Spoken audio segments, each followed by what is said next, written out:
Good morning friends, Mishra sir mining class YouTube channel में स्वागत है। फ्रेंड्स, आपके सामने स्क्रीन पर दिखाई दे रही है OMU 2024 मेमोरी बेस्ड क्वेश्चन, जिसमें कि ओवरमैन 2024 डीजीएमएस के एग्जामिनेशन में कैंडिडेट द्वारा बताई गई क्वेश्चन पूछी गई है। फ्रेंड्स, 4 नंबर तक का क्वेश्चन को अपलोड कर चुका था पिछले वीडियो में। इस वीडियो में आपके क्वेश्चन नंबर 5 पर ध्यान दीजिए, मेरे कर्सर पर नजर रखिए और क्वेश्चन को समझिए। क्वेश्चन को पढ़ने के पहले मिश्रा सर माइनिंग क्लास की यूट्यूब चैनल को आप लाइक कर लीजिए और अगर नए कैंडिडेट हैं तो सब्सक्राइब कीजिए और बेल आइकन प्रेस अवश्य कीजिए, ताकि हर वीडियो का नोटिफिकेशन आपको मिलते रहे और आप examination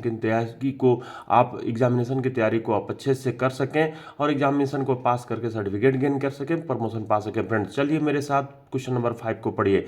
the following data are provided for a surface mine, number of working days in a year 300 days, production target 10,000 tonne per shift, number of shift per day 3 shift, the annual production target in million tonne is. ABC में आपको दिया हुआ है। यहाँ पर जो आपके सामने प्रश्न पूछी गई है, जिसमें सरफेस ओपन कास्ट माइन के ब्लास्टिंग से संबंधित, जो कि आपका प्रोडक्शन से संबंधित है, तो यहाँ पर मैं जो प्रश्न दी हुई है क्वेश्चन 5 ऑफ ओवरमैन अनरिस्ट्रिक्टेड 2024, जो कि मेमोरी बेस्ड है। फ्रेंड्स, इसमें आपको गिवन में दी हुई है, जिसको आपको अपने नोट डाउन कर लेना होगा। नोट्स में क्या दिया हुआ है, प्रोडक्शन जो दी हुई है, प्रोडक्शन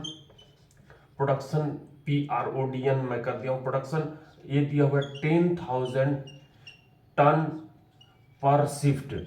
ध्यान रखिएगा, 1 टन पर शिफ्ट दी हुई है। और एक चीज और दिया हुआ है, यहाँ पे क्या दिया हुआ है कि आपका एक दिन में 3 शिफ्ट चलती है, 3 शिफ्ट पर डे दी हुई है। दूसरी चीज, और तीसरी चीज दी हुई है कि आपको एक साल में 300 वर्किंग डेज हो रहे हैं, 300 working days, working days 300 working days per year. और एनुअल टारगेट यानी कि सालाना एनुअल टारगेट आपसे पूछ रहा है। तो एनुअल टारगेट निकालने के लिए, मतलब साल भर का टारगेट निकालने के लिए, आपको इसको एनुअल टारगेट बराबर क्वेश्चन मार्क, इसको एनुअल टारगेट को 80 अगर कर दिया जाए तो एनुअल टारगेट बराबर क्या हो जाएगा, जो आप पर शिफ्ट प्रोडक्शन कर रहे हैं, प्रोडक्शन पर शिफ्ट, एक ए हो जाएगी, प्रोडक्शन पर शिफ्ट हो जाएगी, और नंबर ऑफ इंटू आप नंबर ऑफ शिफ्ट कर दीजिए, और तीसरी चीज जो है आपको यहाँ पर number of days in year, number of days in year, ये तीनों को मल्टीप्लाई कीजिए तो देखिए क्या आता है, 10,000 इंटू नंबर ऑफ शिफ्ट कितनी है, 3 शिफ्ट है एक दिन में, तो 3 से गुणा कीजिए, और आपका नंबर ऑफ वर्किंग डेज कितना है, 300 है। तो इस तरह से आपका ये जो यूनिट है, इसका ध्यान रखिएगा कि 300 क्या है, 10,000 टन है, तो ये टन में आएगी, लेकिन ईयर पर आएगी। तो 3 तरीके 9 हो गया, 9 के बाद कितने जीरो हैं काउंट कर लीजिए, 1 2 3 4 5 6 जीरो हैं, तो 2 2 4 2 6, मैं ये 6 जीरो लगा दिया। अब ये कहलाएगा क्या चीज, 90 लाख कहलाएगा, 90 लाख टन कहलाएगा, 90 लाख टन। और 90 लाख टन, 10 लाख टन को 1 मिलियन टन कहते हैं, 10 लाख टन को 1 मिलियन टन कहते हैं। तो ये जो आपको 90 लाख टन दिखाई दे रही है, क्या हो जाएगी, 9 मिलियन टन पर ईयर हो जाएगी। तो मैं नीचे देख लूं आपको दिखाई दे रही है कि नहीं, तो यहां पर आपको 9 मिलियन टन पर ईयर दिखाई दे रही है। आपकी आंसर होगी इस तरह से। जो आप देख रहे हैं Mishra sir mining class contact number भी 9308063015 पर कॉन्टैक्ट करके आप क्लासेस के लिए कॉन्टैक्ट कर सकते हैं। यहाँ पर आपके स्क्रीन पर दिखाई दे रही है, जिसमें कि एक कॉन्टैक्ट नंबर आपको दिख रही होगी, new batch start online offline के लिए दिखाई दे रही होगी। मेरे कर्सर के साथ नज़र को आप अगर मूव कर रहे होंगे तो देख रहे होंगे। मिसा सर माइनिंग क्लास पर 3 जनवरी 25 से ही प्रारंभ है, लेकिन न्यू बैच 3 फरवरी से भी चालू हुई है। कॉन्टैक्ट नंबर 9308063015 दी हुई है। विनिंग एंड वर्किंग का Thursday Friday Saturday 6 PM to 8 PM के बीच में चल रही है। वेंटिलेशन का Thursday Friday Saturday 8 PM to 10 PM के बीच में चल रही है। लेजिस्लेशन का Monday Tuesday Wednesday 6 PM to 8 PM के बीच में, और ओवरमैन का वो Monday Tuesday Wednesday 6 AM to 8 AM, और मशीनरी का 8 PM टू 10 PM के बीच में। तो अगले प्रश्न पर आते हैं, आप क्लासेस के लिए कॉन्टैक्ट कर सकते हैं। यहाँ पर क्रैश कोर्स के बारे में भी दी हुई है, new batch start online offline on मिसा सर माइनिंग क्लास 3 फरवरी 2025 से। ओवरमैन की अभी क्रैश कोर्स 15 दिन की 70 घंटे की क्लास चल रही है, जिसमें 3 फरवरी से 16 फरवरी के बीच में वेंटिलेशन का 17 फरवरी से 3 फरवरी के बीच में, माइनिंग सरदार का 3 मार्च से 16 मार्च के बीच में, वर्किंग का 17 मार्च से 30 मार्च के बीच में, लेजिस्लेशन का 31 मार्च से 13 अप्रैल के बीच में, और मशीनरी का 14 अप्रैल से 27 अप्रैल के बीच में। इन द एबव क्लास हम लोग शामिल करेंगे DGMS के एवरी हेडिंग एडीबी कंटेंट को, और साथ ही जो है जो DGMS के सिलेबस कंप्लीट होने के बाद हम लोग प्रीवियस ईयर के क्वेश्चंस को भी सॉल्व करेंगे, जैसे अभी हम लोग यूट्यूब पर जनरल वीडियो में कर रहे हैं। यहाँ पर क्वेश्चन नंबर 6 दिखाई दे रही है, मेरे कर्सर के साथ नज़र को मूव कीजिए और पढ़ने का प्रयास कीजिए, समझने का प्रयास कीजिए। क्या कह रहा है, what is air quantity in cubic metre per minute needed for a district when 250 persons employed in a day, production achieved 1500 tonne per day. तो यहाँ पर प्रोडक्शन दिया हुआ है और एक दिन में आपको 250 आदमी का नियोजन दिया हुआ है। ऑप्शन हम लोग देखेंगे बाद में कि क्या आता है, लेकिन ये न्यूमेरिकल क्वेश्चन है जो कि कैलकुलेटर की जरूरत नहीं है, बड़ा सिंपल तरीके से बनेगी, जिसमें हम लोग क्वेश्चन 6 को देखेंगे। तो याद आनी चाहिए आपको, जैसे ही हवा की क्वांटिटी फेस पर कितनी चाहिए, जब इस बात की चर्चा की जाती है, या LVC पर कितनी चाहिए इस बात की चर्चा की जाती है, तो आपके CMR जो 153 है, पहले तो मैं ये लिख दूं कि क्वेश्चन नंबर आपका 6 है ऑफ OMU 2024। तो ये जो क्वेश्चन है आपका किस पर बेस्ड है, दिमाग में ये बात आनी चाहिए। CMR 153 में ये बात स्टैंडर्ड ऑफ वेंटिलेशन, जिसको कहते हैं हम लोग STD स्टैंडर्ड ऑफ वेंटिलेशन। तो इसमें आपको बोला गया है, क्या बोला गया है वो बात याद रखिएगा, 6 क्यूबिक मीटर पर मिनट, ध्यान रखिएगा, 6 क्यूबिक मीटर पर मिनट पर पर्सन पर इन लार्जेस्ट शिफ्ट। यहां पर आप धोखा खा सकते हैं, प्रश्न में दिया है पर डे दिया हुआ है, 250 व्यक्ति पर डे दिया हुआ है। एक आपको ये याद रखनी है, यहां पर ये बात आपको एकदम गांठ बांध लेनी है दिमाग में कि ये लार्जेस्ट शिफ्ट में के अनुसार दिया हुआ है। लार्जेस्ट शिफ्ट जो कि जनरल शिफ्ट और फर्स्ट शिफ्ट का कॉम्बिनेशन होता है, जो सबसे बड़ी शिफ्ट होती है। अब इस आधार पर आपको जब बात करते हैं कि जो 250 मैन पावर दिया हुआ है, इस क्वेश्चन में आपको दिया हुआ है, गिवन में अगर लिख देते हैं क्या दिया हुआ है, मैन पावर दिया हुआ है, कितना दिया हुआ है, 250 पर्सन पर डे दिया हुआ है, अब इसको आप क्लासिफाई अगर करते हैं, किस तरीके से क्लासिफाई करेंगे, शिफ्ट वाइज कि कितना कितना आपको हर शिफ्ट में देनी है। तो 250 है, 7 या 21 होता है, मतलब कि 70 आप तीनों शिफ्ट में दे सकते हैं, या 6 चौको 24, 6 या 18 होता है, तो 6 या 18, 6 चौको 24 होता है, तो 65 आप दे सकते हैं। ये 65 × 3 कर दीजिए और प्लस जो बचेगा वो हो जाएगी, तो 65 × 3 यानी कि 3 × 5 = 15 के 5 हाथ में 1, 3 × 6 = 18, अब 1 19, तो यहाँ पर आपको 195 हो रहा है, और प्लस जो है जनरल शिफ्ट कर दीजिए 55, तो ये हो जाएगी आपकी कितनी, 250। तो इस तरीके से जो लार्जेस्ट शिफ्ट होगी, उस लार्जेस्ट शिफ्ट में जो आपका मैन पावर होगा, ये आप अपने मन से लगा रहे औसत रूप में, तो 65 + 55, ये जो है आपकी लार्जेस्ट शिफ्ट का 65 पहले शिफ्ट का, ये फर्स्ट शिफ्ट का होगा, और प्लस जो है 55 ये जनरल शिफ्ट का होगा। तो यहाँ पर अधिकतम जो मैन पावर दिखाई दे रही है कितनी हो जाएगी, 120 हो जाएगी, 120 हो जाएगी। तो 120 पर आपको निकालनी होगी, मतलब 120 से 6 का डायरेक्ट गुणा कर देना होगा। तो 120 पर 6 से डायरेक्ट गुणा कीजिएगा तो 12 छक 72 होता है। 120 इंटू एयर क्वांटिटी जब बात करेंगे, क्योंकि एयर क्वांटिटी पूछा हुआ है, एयर क्वांटिटी, तो एयर क्वांटिटी जब निकालेगा तो 120 इंटू कितना हो जाएगा 6, यानी कि 720 क्यूबिक मीटर पर मिनट। ये आ गया हवा की मात्रा 720 क्यूबिक मीटर पर मिनट। कहां पर, एलवीसी पर। एलवीसी कहने का मतलब कि लास्ट वेंटिलेशन कनेक्शन पर, जो फेस के जस्ट बाहर की जो जंक्शन होती है उसी को हम लोग लास्ट वेंटिलेशन कनेक्शन कहते हैं। अब दूसरी बात, जब हम लोग CMR 153 का क्वांटिटी वाला ही प्रश्न में सब रेगुलेशन में जब देखते हैं तो उसमें एक और बात कही गई है। क्या कही गई है, मैं यहीं पर लिख देता हूं, 2.5, ये भी याद रखनी पड़ेगी, 2.5 क्यूबिक मीटर, क्योंकि क्वांटिटी की यूनिट जो होती है, एयर क्वांटिटी की यूनिट जो होती है क्यूबिक मीटर पर मिनट में होती है। तो ये 2.5 क्यूबिक मीटर पर मिनट पर टन।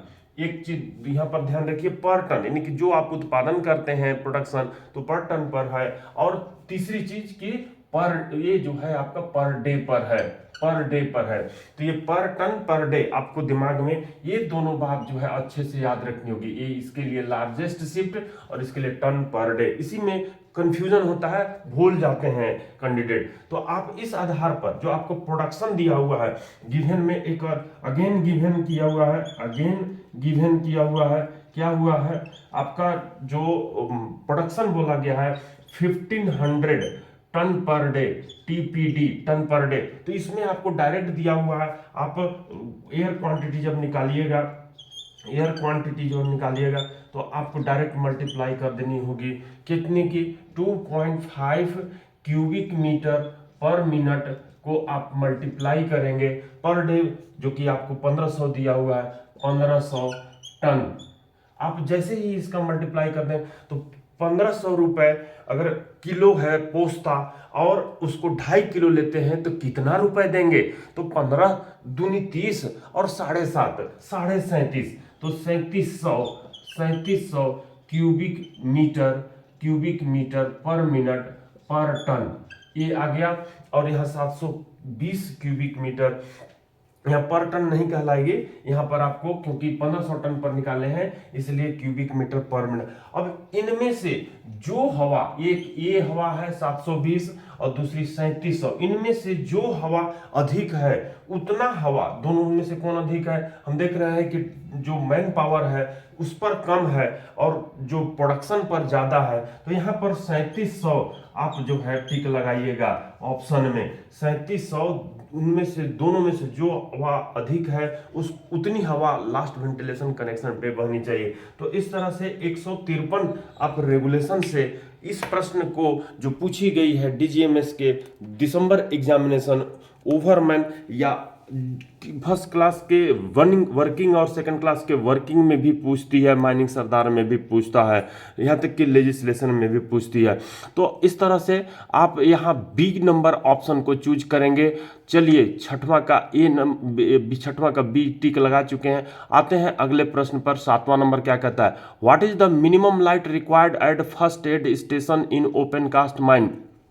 तो यहाँ पर मैं मिनिमम लाइट, प्रकाश की बात कही गई है फ्रेंड्स। याद रखिए कि जो CMR 178 है, कोल माइंस रेगुलेशन 178 है, उसमें जो बात स्टैंडर्ड ऑफ लाइटिंग की कही गई है, अभी आपसे प्रश्न स्टैंडर्ड ऑफ वेंटिलेशन से 153 नंबर के रेगुलेशन से प्रश्न पूछी गई थी, लेकिन अब यहाँ पर आपसे स्टैंडर्ड ऑफ लाइटिंग की बात की गई है। मैं यहाँ पे क्वेश्चन नंबर अगर डाल दूं तो ये 7वां नंबर की बात कर रहे हैं, क्वेश्चन नंबर 7 ऑफ OMU 2024। तो इसकी जो क्वेश्चन नंबर 7 कही गई है, जिसमें आपको गिवन में कहा गया है या पूछा गया है, first aid station FAS, first aid station पर लाइट कितनी होनी चाहिए, लाइट कितनी होनी चाहिए। तो ये जो लाइट है, लाइटिंग ऑफ स्टैंडर्ड जब हम लोग बात करते हैं ये क्वेश्चन मार्क गिवन नहीं कह के हम लोग क्वेश्चन मार्क कह देंगे। तो ये जो आपको यहाँ पर कही गई है standard of lighting, STD, standard of lighting, LIGHTING, lighting, जो ये कहाँ कही गई है, CMR 178 में। लेकिन वहां पर पढ़ते हैं तो ये पूरी डिटेल नहीं मिल पाती है। इस संबंध में लिखा गया है कि चीफ इंस्पेक्टर जो है इसको स्टैंडर्ड को निर्धारित करेंगे। तो जो CIM उत्पल CIM जो प्रशांत कुमार सरकार साहब हैं, प्रशांत कुमार सरकार साहब हैं, उन्होंने, सरकार साहब ने कहा, ये जो DG साहब थे, उन्होंने जो GSR निकाला है, GSR निकाला है, वो नंबर मैं देख के बता देता हूं। वो GSR जो है आपको कितनी है, GSR है 981। तो 981 जो GSR है, 981 GSR का जो फोर्थ रो है, फोर्थ रो में जब आप जाइएगा तो वहां पर standard of lighting first aid की बात की गई। तो कहने का मतलब कि जो हम लोग ओपन कास्ट की बात करते हैं वो आपको GSR में दी गई है, जहां जहां भी लाइटिंग करने की बात कही गई है वो आपको GSR में दी गई है। और जब अंडरग्राउंड की बात करते हैं तो वो जो है आपको DGMS की जो सर्कुलर है, कितना सर्कुलर है, 2016 का जो सर्कुलर है, उस सर्कुलर में हम लोग जाते हैं अंडरग्राउंड के स्टैंडर्ड ऑफ लाइटिंग के लिए। तो ये दोनों टेबल आपको अपने दिमाग में बसा लेनी है, क्योंकि 3 प्रश्न, एक नहीं, 2 नहीं, 3 प्रश्न आपके 150 या 100 के क्वेश्चन में आपको पूछी जाएगी फ्रेंड्स। तो ये टेबल आपको बसा लेनी है अपने माइंड में, जगह जगह पर इसको चौक से लिख देनी है कि कहाँ पर क्या क्या है। थोड़ा एक्स्ट्रा ऑर्डिनरी बन करके अपने माइंड्स में इन जो फिगर्स हैं जो बगल में दी हुई है आप उनको लिख डालेंगे। तो मेरे कर्सर पर जब फोर्थ रो में जाते हैं तो ऑपरेटर्स केबिन, जहां पर ऑपरेटर डंपर चलाते हैं या सॉवेल चलाते हैं उसके केबिन में, या फिर हैंड पिकिंग पॉइंट जो होती है, हाथ से चुनने वाली जो जगह होती है, CHP ऑपरेशन पॉइंट होता है, पार्किंग यार्ड होता है या फर्स्ट एड स्टेशन होता है, वहां पर 50 लक्स हॉरिजॉन्टल दिया हुआ है। ठीक उसी तरह से आप जब अंडरग्राउंड की भी बात करते हैं तो जब पहला रो में ही फर्स्ट एड स्टेशन की बात करते हैं या हैंड पिकिंग पॉइंट्स की बात करते हैं, operator points, CHP operator points की बात करते हैं, वहां पर भी 50 लक्स पहले रोल में ही दिया हुआ है। तो इस तरह से फर्स्ट एड स्टेशन चाहे अंडरग्राउंड में बने चाहे ओपन कास्ट में बने, अब 50 लक्स हॉरिजॉन्टल लाइट मैं पहले बता चुका हूं, पहले की वीडियो में अपलोडेड है। तो 50H और standard of lighting on Mishra sir mining class कहिएगा। तो इन सभी पॉइंट्स को याद कराने का मैं उसमें ट्रिक बताया हूं। तो चलिए आप जान गए 981 जो GSR था उसके अनुसार 7वां नंबर का आंसर। अब अगले प्रश्न पर आते हैं जो कि यहां पर आपको दिखाई दे रही है क्वेश्चन नंबर 9। क्या कह रहा है, distance of relieving hole in open cast mine. Relieving hole क्या होती है, जब ओपन कास्ट माइन में आप ब्लास्टिंग करते हैं तो उसके अनुसार जब डीप होल ब्लास्टिंग की जाती है तो पूरा जो बेंच होता है उसका ब्लास्टिंग प्रॉपर नहीं होने से आप मिस फायर होल जो है, कोई होल छूट गई रहती है तो उसको आप देख करके आप समझते हैं कि मिस फायर हो गई है, यानी शॉर्ट फायर समझते हैं कि मिस फायर हो गई है। तो यहाँ पर 8वां ये जो क्वेश्चन है 9वां नंबर है जिसमें हम लोग इसकी चर्चा कर रहे हैं। तो ये जो 9वां नंबर क्वेश्चन है जिसमें कि मिस फायर की चर्चा की गई है, तो ये जो क्वेश्चन है मिस फायर पर बेस्ड है। जैसे ही मिस फायर आप कहते हैं तो आपके दिमाग में घूमनी चाहिए CMR 204 का जो सब रेगुलेशन है, जिसमें मैं यहां पर मेंशन कर दिया हूं 6 नंबर, वहां पर अंडरग्राउंड के लिए बोला गया है कि मिस फायर जो जिसको सबकी लगभग याद होगी, मिस फायर जो रिलीविंग होल होता है, मिस फायर रिलीविंग होल जो होता है वो वहां पे 30 सेंटीमीटर की डिस्टेंस पर लगनी चाहिए, 30 सेंटीमीटर से कम डिस्टेंस पर नहीं लगनी चाहिए। उसी तरह से जब ओपन कास्ट में जब हम लोग मिस फायर CMR 204 के जगह पे CMR 203 की बात करते हैं तो वहां पर ये बात बताई गई है कि जो शॉर्ट फायरर होते हैं ब्लास्टिंग करने के बाद तब तक नहीं उस क्षेत्र में इंस्पेक्शन के लिए जाएंगे जहां ब्लास्टिंग हुआ है, जब तक कि स्टोन का जो डस्ट है या कोल का जो डस्ट है, जो स्मोक है, फ्यूम्स है, सेटल डाउन नहीं हो जाता।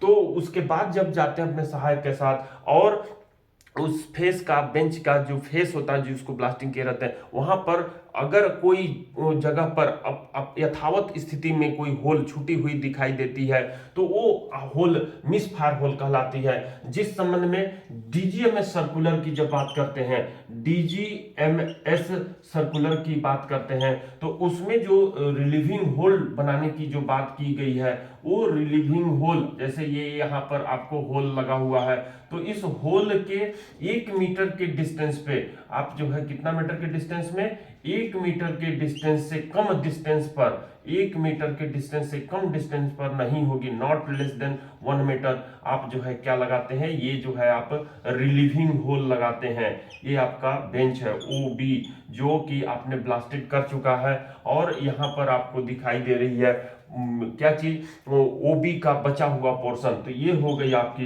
रिलीविंग होल, ये हो गई आपकी रिलीविंग होल, जिसको आप लगा करके फिर से चार्ज करें। लेकिन लगाने के पहले जो हम लोग ये काम करते हैं कि इस होल के अंदर का जो ANFO ये चार्ज्ड होल है, जो प्रीवियस होल है, ANFO ammonium nitrate fuel oil जो होती है, उसमें वाटर प्योर करके, वाटर फ्लश करके इसके अमोनियम नाइट्रेट को हम वाटर के साथ घोलने का प्रयास करते हैं, और वाटर इंजेक्ट करके, या तो फिर हम लोग अन्य बारूद अगर इस्तेमाल करते हैं NFO के अलावा, तो इसमें हम लोग जो है वाटर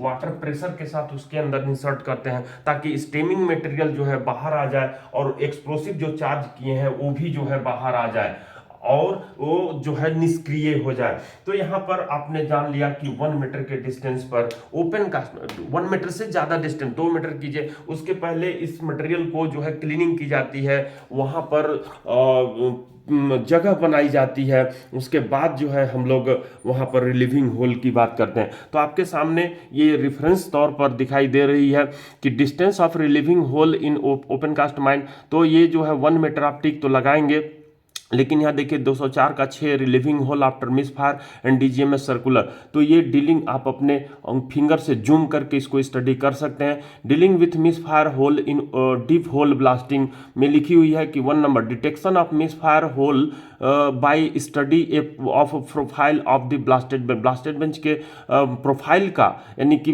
फेस को देख करके, आप प्रोफाइल उसी को कहते हैं जो फेस को देख करके स्टडी की जाती है, तो उसको जज करना है कि मिस फायर होल हुई है कि नहीं। If any doubt spot is located, अगर कोई डाउट होती है कि मिस फायर होल हुआ है, तो उस केस में लाल झंडा आप लगाइए, और लाल झंडा लगाने के साथ ही ए नंबर के बाद बी नंबर कहता है कि फेंस द एरिया को फेंस करिए, क्लीन द एरिया, आपको जो है उस एरिया को साफ करनी होगी जहां मिस फायर होल हुई है। Locate the misfire hole को आपको लोकेट करनी है। फिर तीसरा नंबर में कहते हैं ANFO is being used water flush in the hole bore hole, the ammonium nitrate will dissolve and it become safe in case of other explosive take out the stemming material by the water jet. तो यहाँ पर water flush अगर डालते हैं तो ammonium nitrate dissolve होकर के neutralise हो जाती है, डिजॉल्व हो जाती है। लेकिन अगर अदर एक्सप्लोसिव यूज करते हैं तो वाटर जेट डाल करके आप वाटर जेट की सहायता से स्टीमिंग मटेरियल को बाहर करते हैं। इन द एक्सट्रीम केस, अगर एक्सट्रीम केस है, पुट 1 और मोर रिलीविंग होल, एक से अधिक रिलीविंग होल हम लोग उसमें डालते हैं, नॉट क्लोजर देन 1 मीटर, जो कि 1 मीटर से कम क्लोजर नहीं होते। तो इसी पर प्रश्न पूछी गई है, and deal with the situation in usual manner, तो उसको हम लोग यूजुअल मैनर के साथ जो है डील करने का काम करते हैं। तो यहाँ पर आपको दिखाई दी है 1 मीटर, जो कि मैं इसको नीचे वाला पढ़ रहा था तो आपको दिखाई नहीं दे रही थी, मैं थोड़ा ऊपर करके लैपटॉप को दिखा दिया हूँ, ये 1 मीटर दिखाई दी है। तो इसको आप जो है समझ गए। 9 नंबर क्वेश्चन, मैं अगले नंबर पर आता हूं। ये आपके सामने दिखाई दे रही है 10 number question, overall pit slope is the, ये जो आपको दिखाई दे रही है इसको मैं डिलीट कर देता हूं, ये वाला पोर्शन जो कि पिछले पेज की है, तो ये जो है डिलीट हो गई है, और इसके साथ जो यहाँ पर आंसर दी हुई है तो इसको मैं जगह पर ले आया हूँ। अब प्रश्न को पढ़िए और समझने का प्रयास कीजिए। तो यहाँ पर स्लाइड शो के तहत मैं पहले तो बड़ा कर देता हूँ। Overall pit slope in the angle made by the imaginary line joining the, overall pit slope जिसके संबंध में CMR 106 में बात की गई है ओवरऑल प्लीट स्लोप की। ओपन कास्ट बेंच में जब ओवरऑल प्लीट स्लोप की बात करते हैं तो 106 रेगुलेशन का सभी कीवर्ड और की नंबर आपके यूट्यूब जनरल यूट्यूब में डली हुई है। तो क्वेश्चन नंबर 10 जो उससे पूछी गई है, क्वेश्चन आपका 10 ऑफ OMU 2024, इसमें जो पूछी गई है ओवरऑल पीट स्लोप। तो जब इसकी बात करते हैं तो मैं अगर बेंच बनाऊं तो ये जो है ओपन कास्ट की बेंच है। अगर ये CB बेंच है मतलब कोल बेंच है, ये OB2 है और ये OB1 है। तो इसमें आप अगर देखेंगे कि जो आपका टॉप मोस्ट बेंच OB1 है, तो इसको हम लोग क्रेस्ट कहते हैं। Crest of topmost bench, ये वर्ड याद रखिए, crest of topmost bench. और यहां पर जो toe of bottom most bench, toe of bottom most bench कौन सी हो गई? तो ये जो आपकी है toe of bottom most bench है। TOE, टो मतलब पैर का अंगूठा, जो अपनी पैर की अंगूठा है उसको हम लोग TOE टो बोलते हैं। Toe of bottom most bench, तो toe of bottom most bench, इसको मिलाने वाली जो इमेजिनरी लाइन होती है, देखिए इसको मैं मिला रहा हूं, इमेजिनरी लाइन ये जो है मैं ड्रॉ करने के लिए कर रहा हूं, इसको मिलाने वाली इमेजिनरी लाइन,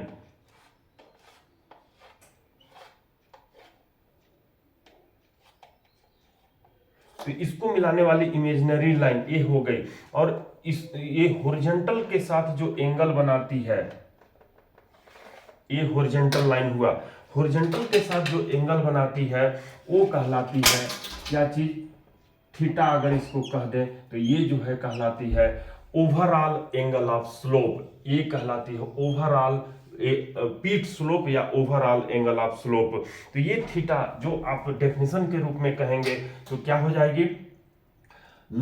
इमेजिनरी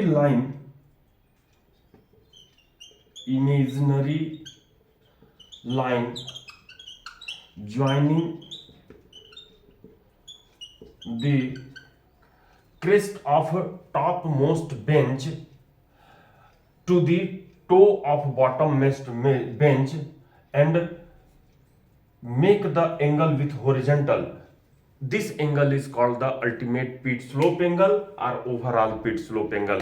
तो यहाँ पर जो आपके ऑप्शन दी गई है आप समझ चुके हैं, और इसकी ऑप्शन जो दी गई है बीच इधर जो लिंक दिया हुआ है जिसमें कि आप देख करके जनरल यूट्यूब में कहेंगे precaution in open cast mines, तो आपको जनरल यूट्यूब में ये जो है इसकी निकल जाएगी। तो मेरे कर्सर पर जो ऑप्शन ए दिख रही है toe of topmost bench to toe of the bottom most bench, तो ये जो आपको toe of topmost bench के टो को तो नहीं मिलाते हैं, इसलिए ये आंसर नहीं होगी। Crest of the topmost bench, हाँ ये हो सकती है, and toe of the bottom most bench, तो ये यही आंसर अभी आपको मैच कर रही है, crest of the topmost bench to the toe of the bottom most bench. तो डी नंबर को आप टिक लगाएंगे। यहाँ पर दो लिंक दिखाई दे रही है जो कि आपका रेगुलेशन 106 और उस पर बेस्ड क्वेश्चंस बनी हुई है। 10 से 12 क्वेश्चंस आपको डले हुए हैं जो कि ओपन कास्ट के रेगुलेशन 106 से है। थैंक यू फ्रेंड्स, अगले वीडियो में फिर से मिलते हैं। अगर ये वीडियो पसंद पड़ी होगी तो आप इस वीडियो को लाइक कीजिए, अपने फ्रेंड के पास भी शेयर करके उन्हें भी लाइक करने और सब्सक्राइब करने के लिए बोलिए, और साथ ही बेल आइकन दबाइए ताकि हर वीडियो की नोटिफिकेशन आपको मिलती रहे और आप इस वीडियो को देख करके अपने एग्जामिनेशन की तैयारी को पक्का कर सकें, एग्जामिनेशन को पास करके सर्टिफिकेट गेन कर सकें और अपनी प्रमोशन पा सकें फ्रेंड्स। तो चलिए आप कॉन्टेक्ट कर सकते हैं क्लासेस के लिए भी। थैंक यू फ्रेंड्स, अगले वीडियो में फिर मिलते हैं।